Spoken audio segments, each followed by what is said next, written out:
ധന്യനായ കർത്താവിന് മഹത്വം. എല്ലാവർക്കും പ്രഭാതവന്ദനം. കൊരിന്ത്യർക്ക് എഴുതിയ ഒന്നാമത്തെ ലേഖനം, അതിൻ്റെ ഒന്നാമത്തെ അധ്യായം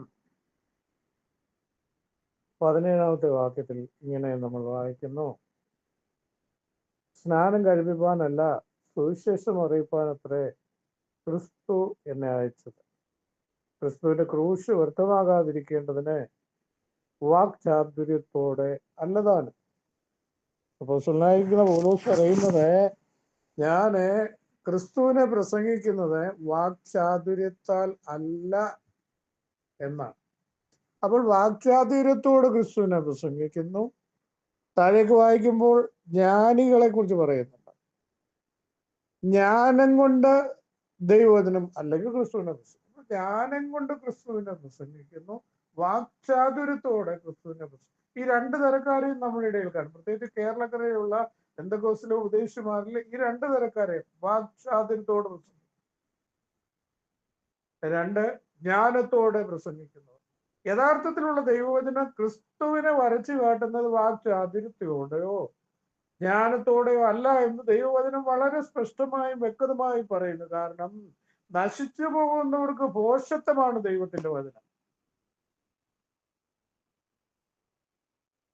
രക്ഷിക്കപ്പെടുന്നവർക്ക് അത് ദൈവശക്തി. എന്ന് പറഞ്ഞാൽ വാക്ചാതുര്യത്തിന്റെ വചനമല്ല ഇത്, ജ്ഞാനത്തിന്റെ വചനമല്ല ഇത്, മറിച്ചോ ഈ വചനം ദൈവശക്തിയാകും. എന്ന് പറഞ്ഞാൽ ഈ വചനം കൊണ്ട് ഉണ്ടാക്കുവാനും കഴിയും, ഉടച്ചു കളയുവാനും കഴിയും. അതാണ് ഇരിമയാവിനോട് പറഞ്ഞത്, നിന്റെ നാവ് ഞാൻ എടുക്കുകയാണ്, നിന്റെ വചനങ്ങളെ നിന്റെ നാവിൽ തരും. നശിപ്പിപ്പാൻ നിനക്ക് അവകാശമുണ്ട്, അധികാരമുണ്ട്, പണിയുവാനുണ്ട്, പൊളിക്കുവാനുമുണ്ട്. എന്ന് പറഞ്ഞാൽ എൻ്റെ വചനം പണിയുകയും ചെയ്യും, പൊളിക്കുകയും ചെയ്യും.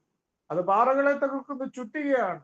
ഇത് ജ്ഞാനത്തിന്റെ വകുപ്പല്ല, ഇത് അപ്പോൾ ജ്ഞാനവും വാക്ചാതുര്യം നമ്മുടെ ഇടയിൽ പെന്തക്കോസ്തുകാരായിരിക്കുന്നവരുടെ ഇടയിൽ കാണുന്ന രണ്ട് കാര്യങ്ങളാണ് ഇവിടെ പരിശുദ്ധാത്മാവ് രേഖപ്പെടുത്തിയിരിക്കുന്നത്. അന്ത്യകാലങ്ങളിൽ ഇതൊക്കെ വന്ന് ഭവിക്കേണ്ടത് തന്നെ. വാക്ചാതുര്യത്തോടെ വചനം പ്രസംഗിക്കുന്നു. എന്താണ് അവരെ വാക്ചാതുര്യം? ചിലരുടെ പ്രസംഗം ശ്രദ്ധിച്ചാൽ കാണാം, ചില സ്ത്രീകളെ അല്ലെങ്കിൽ പെൺകുട്ടികളെ ഉദാഹരണമായി എടുക്കുന്നു.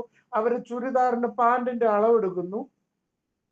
പിന്നെ അവരുടെ ആ ടോപ്പ് എത്ര പാന്റിന്റെ സൈഡ് മുറിച്ചിട്ടിരിക്കുന്നു, ഇതിന്റെ അളവെടുക്കുന്നു. പിന്നെ അവരുടെ നഖത്തിൽ ഏത് പെയിന്റാണ്, എങ്ങനെയാണ് ചെയ്തിരിക്കുന്നത് എന്നുള്ള കാര്യങ്ങൾ വർണ്ണിക്കുന്നു. പിന്നെ അവരുടെ ചുണ്ടിൽ തേച്ചിരിക്കുന്ന ചായത്തെ കുറിച്ച് വർണ്ണിക്കുന്നു. പിന്നെ അവരുടെ തലമുടി മുറിച്ചിട്ടിരിക്കുന്ന കാര്യങ്ങൾ വർണ്ണിക്കുന്നു.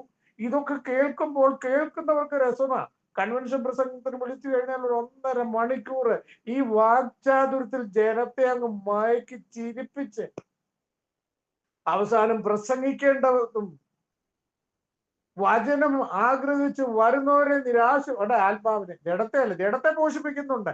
വാക്ചാതുര്യം ജഡത്തെ പോഷിപ്പിക്കും, ജഡത്തിന് സന്തോഷം വരുന്ന ചില പ്രസംഗകരെ നമുക്ക് കാണുവാൻ.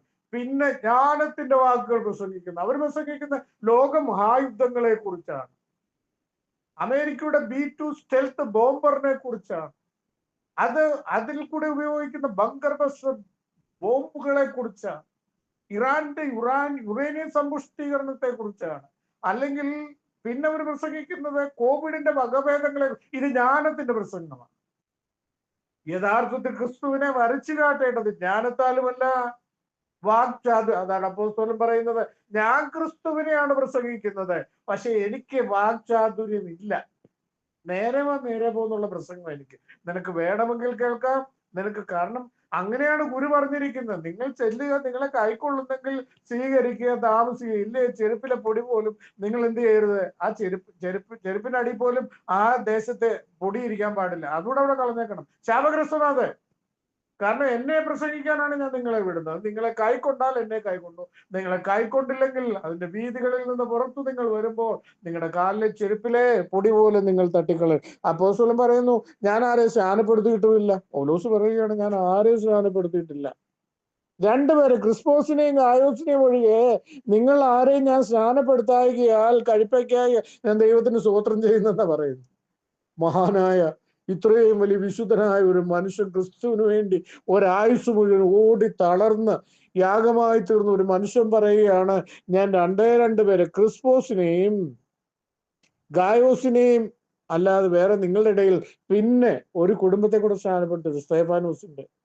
പാവപ്പെട്ട നല്ല വിത്ത് 10-17 വയസ്സുള്ള ഒരു യൗവനക്കാരനെ കല്ലെറിഞ്ഞ് ഒരു തെറ്റും ചെയ്യാതെ ക്രൂരമായി കൊന്നു കളഞ്ഞ അവസാനം മാനസാന്തരം വന്നു കഴിഞ്ഞപ്പോൾ, ദൈവിക സന്ദർശനം വന്നു കഴിഞ്ഞപ്പോൾ തന്റെ കുടുംബത്തിലുള്ള ശേഷത്തിലുള്ള സകല ബലഹീനരെയും താൻ ചേർത്തുകൊണ്ട് എത്ര നല്ല മനസ്സ് അവസാനം അവരെല്ലാം സ്നാനപ്പെടുത്തി. അപ്പോൾ സ്നാനപ്പെടുത്തുവാനല്ല ദൈവം എന്നെ വിളിച്ചിരിക്കുന്നത്. ഇന്ന് എത്ര പേരുടെ സ്നാനം? ഞാൻ 10,000 പേരെ സ്നാനപ്പെടുത്തിയിരിക്കുന്നു. എന്റെ പ്രസംഗത്തിന് ലൈക്ക്, കോടികളുടെ ലൈക്ക്, മില്യൺസ് ഓഫ് വ്യൂസ് ആണ് വരുന്നത്. ഞാൻ പലപ്പോഴും തന്നെത്താനെ ചിന്തിക്കും, ഒരു സർവേ എടുത്ത് നോക്കിക്കഴിഞ്ഞാൽ, ചെയ്ത് നോക്കിക്കഴിഞ്ഞാൽ ഈ ജ്ഞാനത്തോട് കർത്താവിനെ വരച്ചു കാട്ടുന്നവരുടെ പ്രസംഗത്തിൽ കൂടെയോ, അല്ലെങ്കിൽ വാക്ചാതുര്യത്തോട് ക്രിസ്തുവിനെ വരച്ചു കാട്ടുന്നവരുടെ പ്രസംഗത്തിൽ കൂടെയോ ഒരൊറ്റ വ്യക്തി പോലും രക്ഷിക്കപ്പെട്ടിട്ടുണ്ടാകില്ല. രക്ഷിക്കപ്പെടുന്നത് എങ്ങനെ? നിർമ്മല വചനങ്ങൾ നിർമ്മലമായി ഉള്ളതുപോലെ കർത്താവിന്റെ വചനം അതേപോലെ പ്രസംഗിക്കുന്നത് കേൾക്കുന്നവന്റെ ഹൃദയത്തിൽ നിന്നുണ്ടാകുന്നു. ഹൃദയത്തിന് മാറ്റമുണ്ടാകുന്നു. കാരണം ഹൃദയം സകലത്തിലും കപടമുള്ളതാ. ഇതിനെ ഒന്ന് രൂപപ്പെടുത്തിയെടുക്കുക. തീയിലിട്ടാൽ ആമീസൂത്രം അല്ല.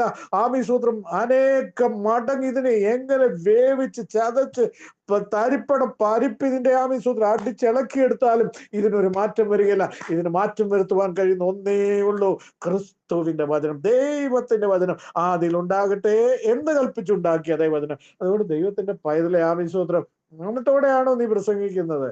കേൾക്കാൻ ആളുണ്ടാകും, മില്യൺസ് ഓഫ് വ്യൂസ് ഉണ്ടാകും, പക്ഷെ ആരും രക്ഷിക്കപ്പെടുകയില്ല. ക്രിസ്തുവിനെ സ്വന്തം രക്ഷിതാവായി ആരും സ്വീകരിക്കുകയില്ല. എന്താണ് പ്രസംഗത്തിന്റെ അർത്ഥം? അപ്പോസ്തലൻ പറയുന്നു, ഞാൻ ഒരുപാട് പ്രസംഗിക്കുന്നുണ്ട്, പക്ഷെ അപ്പോസ്തലനായിരിക്കുന്ന പൗലോസിനെ പോലെ ഇത്ര ബുദ്ധി കൂർമ്മത്, ഇത്ര സരളമായി ദൈവത്തിന്റെ വചനം പ്രസംഗിച്ച ഒരു മനുഷ്യൻ അതിനുശേഷം പിന്നെ ഉണ്ടായിട്ടില്ല എന്നുള്ളതാണ് ആമീസൂത്രം ക്രിസ്തീയ ചരിത്രം പഠിച്ചാൽ നമുക്ക് മനസ്സിലാക്കുവാൻ കഴിയുന്നത്. ഇത്ര ബുദ്ധിപൂർവമായി സുവിശേഷം ക്രിസ്തുവിനെ ആമീസൂത്രം ഒരു ഗ്യാപ്പും ഇല്ലാത്തടത്ത് പോലും, സുവിശേഷത്തിന് സകലതും പ്രതികൂലമായി നിൽക്കുന്ന ഒരു ദേശത്ത് പോലും ക്രിസ്തുവിനെ വരച്ചു കാട്ടുന്ന, അരയോപമധ്യത്തിൽ ചുറ്റിക്കറങ്ങി നടക്കുമ്പോൾ അജ്ഞാതദേവൻ എഴുതിയിരിക്കുന്ന ഒരു കല്ല് കണ്ടിട്ട് അവിടെ നിന്നുകൊണ്ട് ജീവിക്കുന്ന ക്രിസ്തുവിന്റെ ജനനം മുതൽ മരണം വരെ അതിനു മുമ്പുണ്ടായിരുന്ന ന്യായപ്രമാണത്തെ മുഴുവൻ പ്രസംഗിച്ച് അവിടെയുള്ള സകലരുടെയും മനസ്സ് ക്രിസ്തുവിലേക്ക് വാർത്തി തീർത്ത ദൈവഭക്തനായ ഒരു മനുഷ്യൻ പറയുന്നു, ഞാൻ ജ്ഞാനത്തോടെ അല്ല പ്രസംഗിക്കുന്നത്, സ്നാനപ്പെടുത്തുക അല്ല, അതല്ല എന്റെ ജോലി, എനിക്ക് ക്രിസ്തുവിനെ പ്രസംഗിക്കുക എന്നുള്ളതാണ്. അത് ഞാൻ എങ്ങനെയാണ് ചെയ്യുന്നതെന്ന് അറിയാമോ? ദൈവശക്തിയാലാണ് ചെയ്യുന്നത്. ദൈവത്തിന്റെ പൈതല് എങ്ങനെയാണ് നമ്മളെ രൂപപ്പെടുത്തിയത്? എങ്ങനെയാണ് നമ്മുടെ മനസ്സിന് മാറ്റം വരുത്തിയത്?